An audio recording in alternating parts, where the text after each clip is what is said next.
में सीधी तौर पे आप दो तीन बातों का ध्यान में रख सकते हैं कि पहली बात कि नीतीश कुमार ने बाढ़ पीड़ितों को लेकर के बहुत सारी घोषणाएं की हैं और लगातार वो मिल भी रहे हैं, मॉनिटर भी कर रहे हैं। वो बातें तो अच्छी हैं कि जो परिस्थितियां बनी हैं उन परिस्थितियों में नीतीश कुमार कहीं ना कहीं, एक बात तो साफ साफ है कि वो वर्तमान जो परिस्थिति है, जिस तरह से सीट शेयरिंग के समझौते की छन छन की खबरें आ रही हैं, उसके अनुसार वो अपने आप को तैयार नहीं कर पाए।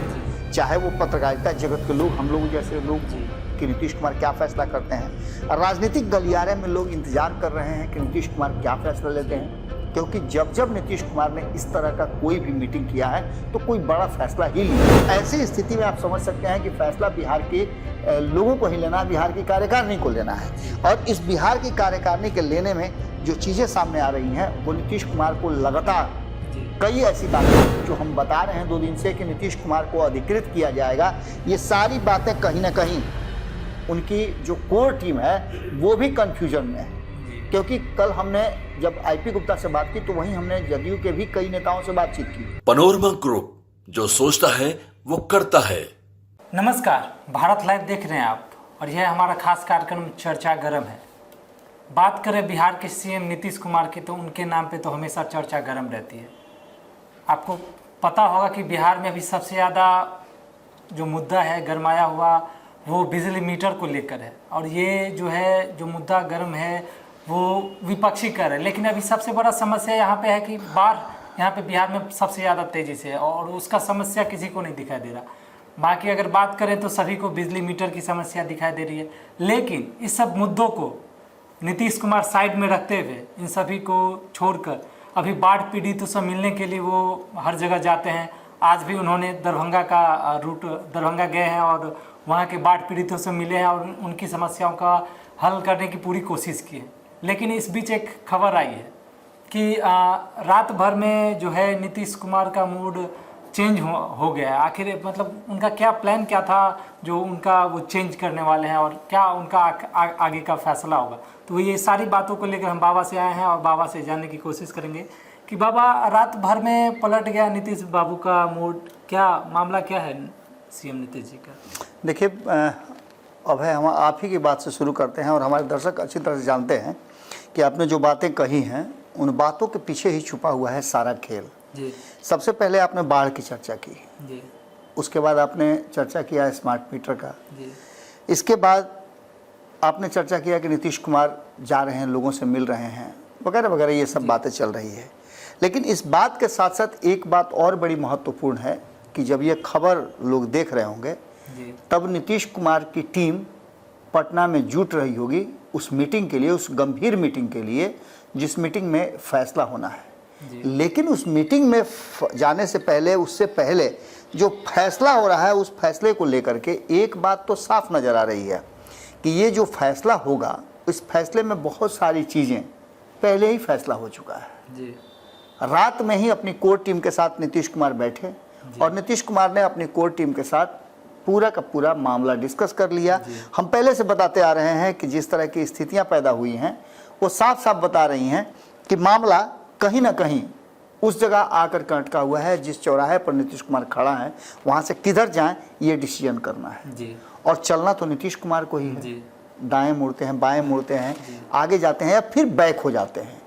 नीतीश कुमार ऐसा कई बार कर चुके हैं, चौराहे पर खड़ा होकर के, और वो अपनी दिशा अपने सेलेक्ट करते हैं किस दिशा में जाना है। फैसला उन्हीं का होता है। फैसला उन्हीं का होता है। अब ये हम लगातार पिछले 72 घंटे से ये चर्चा कर रहे हैं कि नीतीश कुमार की राज्य कार्यकारिणी की बैठक होनी है। इसको लेकर के हमने कई लोगों से बातचीत भी किया, जदयू के लोगों से भी हमने बातचीत किया। कोई भी ये बात स्पष्ट रूप से कहने के लिए तैयार नहीं है कि नीतीश कुमार क्या फैसला लेंगे। हालांकि सभी उस पर कहीं ना कहीं एक ऐसी बात कह रहे हैं जिस बात का कोई स्पष्ट मायने नहीं निकलता है, और ये होना भी है क्योंकि नीतीश कुमार के फैसले के बारे में अगर कोई दूसरा कह दे तो फिर नीतीश कुमार नहीं है। अब ऐसी स्थिति में सीधी तौर पे आप 2-3 बातों का ध्यान में रख सकते हैं कि पहली बात कि नीतीश कुमार ने बाढ़ पीड़ितों को लेकर के बहुत सारी घोषणाएं की हैं और लगातार वो मिल भी रहे हैं, मॉनिटर भी कर रहे हैं, वो बातें तो अच्छी हैं। लेकिन जिस तरह से कहा यह जा रहा है कि आखिर बार बार हर साल बाढ़ आती है, उसके बाद भी सरकार उसकी व्यवस्था क्यों नहीं करती है? जी जब ये पता है कि बाढ़ आएगा तो उसके लिए कोई ना कोई वैकल्पिक पहले व्यवस्था से ही होनी चाहिए, तैयारियां होनी चाहिए, क्योंकि इसके बाद बाढ़ खत्म होगा और 3 महीने के बाद आप देखिएगा सुखाड़ आएगा। जी जी तो सुखाड़ आएगा तो उसके लिए भी कोई व्यवस्था नहीं है। कहा जाता है कि पानी का संचय कीजिए। ये पानी जो इतना भारी मात्रा में आया, इसका संचय कहाँ हो रहा है? जी ये पानी आया और फिर जैसे जैसे लोगों को बर्बाद किया, तबाह किया और फिर ये साफ हो गया।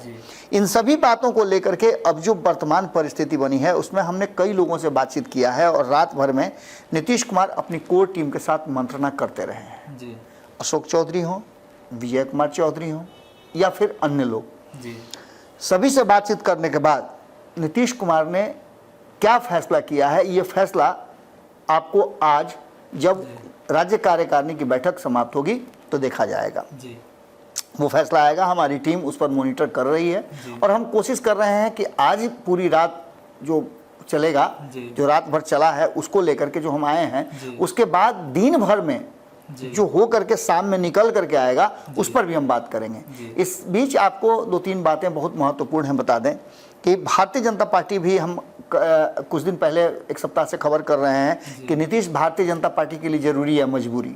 जी इसके बाद अब ये बात चर्चा में हो गई है कि नीतीश जरूरी है मजबूरी से ज़्यादा चिराग जरूरी है मजबूरी। उसके साथ साथ चलने लगा कि कुशवाहा जरूरी है मजबूरी। उसके बाद जीतन राम मांझी जरूरी है मजबूरी। यानी ये पहला ऐसा अवसर है जिसमें ये सभी लोग एक साथ जुटे हैं और भाजपा चाहती है कि इन सभी लोगों को एक साथ लेकर के आने वाला चुनाव लड़ा जाए, थोड़ी 19-20 सीटों का करके चुनाव हल कर लिया जाए। लेकिन नीतीश कुमार इसके लिए पूरी तरह से अभी तैयार नहीं है। इसके पीछे भी कई कारण हैं।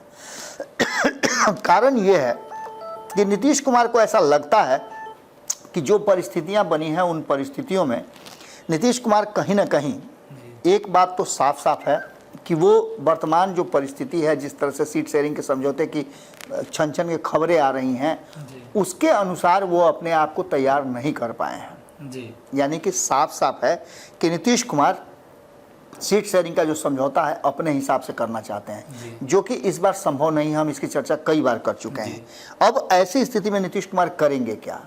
आपने सुना होगा कल ही जब हमारे रिपोर्टर ने शक्ति सिंह यादव से बातचीत किया तो उन्होंने साफ कहा कि अरे भाई वो तो कॉमन चीज़ है, उनका मीटिंग वो करते रहते हैं, होते रहती है। यानी कि जो कटाक्ष करना चाहिए वो नहीं था।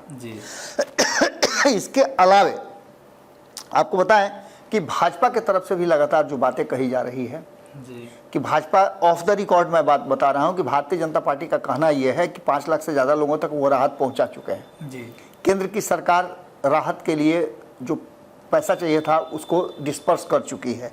नीतीश कुमार ने भी घोषणा कर दिया है कि 6,000 या 7,000 रुपया पर व्यक्ति को, पीड़ित व्यक्ति को देंगे। ये सभी चीज़ें तो चल रही हैं, लेकिन इसके बाद बिहार की राजनीति में उथल पुथल की जो चर्चा चल रही है कि नीतीश कुमार के फैसले पर सबका ध्यान टिका हुआ है, उसका क्या होगा? तो राज्य कार्यकारिणी की बैठक सबसे अहम मुद्दा हो गई है और इस पर सबकी नजरें टिकी हुई है। चाहे वो पत्रकारिता जगत के लोग, हम लोग जैसे लोग हों, कि नीतीश कुमार क्या फैसला करते हैं। राजनीतिक गलियारे में लोग इंतजार कर रहे हैं कि नीतीश कुमार क्या फैसला लेते हैं, क्योंकि जब जब नीतीश कुमार ने इस तरह का कोई भी मीटिंग किया है तो कोई बड़ा फैसला ही लिया है। पिछले 2 साल की बात अगर कर लें या फिर आप 6 महीने पहले की भी बात कर लें तो 6 महीने पहले भी नीतीश कुमार ने एक फैसला लिया था। वो फैसला था महागठबंधन से एनडीए की तरफ स्विच करने का। उससे पहले उन्होंने एक फैसला लिया था, एक ऐसी ही मीटिंग दिल्ली में की थी जिसमें ललन सिंह को अध्यक्ष पद से हटा करके खुद आए थे। इससे पहले आपको याद होगा कि दिल्ली में एक मीटिंग किए थे, उसमें खुद अध्यक्ष तो हैं, एक कार्यकारी अध्यक्ष बनाया था। ये सभी फैसले नीतीश कुमार लगातार करते रहे हैं और उसके असर होते रहे हैं। अब ये देखना दिलचस्प होगा कि 2025 का चुनावी वर्ष है, चुनाव कभी भी हो सकते हैं, इस बात की संभावना से इनकार नहीं किया जा सकता है। नीतीश कुमार तो चाहते हैं कि वक्त से पहले चुनाव हो जाए, जिससे कि उनका जो खोया हुआ जनाधार है वो वापस आ जाए, क्योंकि लगातार ग्राफ गिरा है। हम पिछले 2-3 दिन से बता रहे हैं कि 2005, 10, 15 और 20 की बात अगर करें तो नीतीश कुमार का ग्राफ 5, 10, 15 में बढ़ा, लेकिन उसके बाद जो घटना शुरू हुआ 2010 के बाद, जो घटना शुरू हुआ वो घटता ही जा रहा है। अभी तो आप प्रशांत किशोर की बात सुने होंगे, प्रशांत किशोर ने कहा है कि 20 भी सीट नहीं आएगा जी। तो ये सारी बातें कहीं ना कहीं इशारा कर रही हैं कि नीतीश कुमार सशंकित जरूर हैं, और सशंकित हैं तो निश्चित रूप से अपनी राष्ट्रीय कार्यकारिणी में जो फैसला लिया गया था उसके बाद राज्य कार्यकारिणी के फैसला में, क्योंकि चूंकि चुनाव जो है वो बिहार में होना है, बिहार के विधानसभा का चुनाव होना है, तो ऐसी स्थिति में आप समझ सकते हैं कि फैसला बिहार के लोगों को ही लेना है, बिहार की कार्यकारिणी को लेना है। और इस बिहार की कार्यकारिणी के लेने में जो चीज़ें सामने आ रही हैं वो नीतीश कुमार को लगातार कई ऐसी बातें हैं, जैसे कल ही की बात आपको बता रहे हैं कि कल आपने देखा 2-3 लोगों से हमने बातचीत किया, हमने इंटरव्यू किया उनका। एक पान समाज वाले आईपी गुप्ता से हमने बातचीत किया, काफ़ी वो दुखी हैं जिस तरह से नीतीश कुमार ने फैसला लिया था कि इन लोगों को, इस समाज को, पान समाज को और उनके समाज को पान समाज में ला करके उन्हें शेड्यूल कास्ट के श्रेणी में रखा जाए, जिसके चलते उन्होंने कहा भी कि हमारे समाज का धीरे धीरे ग्रोथ बढ़ रहा था, हम ऊपर की तरफ आ रहे थे, लेकिन अचानक से ये फैसला आ जाता है जो सरकार फाइट भी नहीं की, अपने ही फैसले पर नीतीश कुमार फाइट नहीं कर पाए सुप्रीम कोर्ट में, और इसको लेकर के उनकी नाराजगी थी कि कल तक हम बताइए 9 साल तक हम शेड्यूल कास्ट में थे, आज हम अति पिछड़ा बन गए हैं। तो निश्चित रूप से आने वाली पीढ़ी है उसको इस बात का मलाल तो होगा ही, और वर्तमान परिस्थिति में भी ये खास समाज जो है, जो 80 लाख के आसपास लोग हैं, कहना यह है कि इसमें से लगभग 50% तो जरूर वोटर होंगे, और वो वोटर क्या करेंगे इसका भी नीतीश कुमार को दंश झेलना पड़ेगा। प्रशांत किशोर अलग तैयारी कर रहे हैं, तेजस्वी यादव की अलग तैयारी है, सीट शेयरिंग का समझौता में अगर नहीं बात बनती है तो वहाँ अलग एक झमेला होगा। तो ये सभी चीज़ों को लेकर के जो हम बता रहे हैं 2 दिन से कि नीतीश कुमार को अधिकृत किया जाएगा, ये सारी बातें कहीं ना कहीं उनकी जो कोर टीम है वो भी कंफ्यूजन में है। क्योंकि कल हमने जब आईपी गुप्ता से बात की तो वहीं हमने जदयू के भी कई नेताओं से बातचीत की। राजेश तिवारी का तो हमने इंटरव्यू ही किया, उनसे मैंने पूछा भी कि नीतीश कुमार क्या इधर उधर कहीं नहीं जा रहे हैं, तो उन्होंने कहा कि नहीं, अब कहीं नहीं जाएंगे। नीतीश कुमार ने खुद ये बात कह दिया। हालांकि नीतीश कुमार ने इससे पहले भी कई बार कहा है कि हम कहीं नहीं जाएंगे, भाजपा के साथ नहीं जाएंगे, लेकिन गए हैं।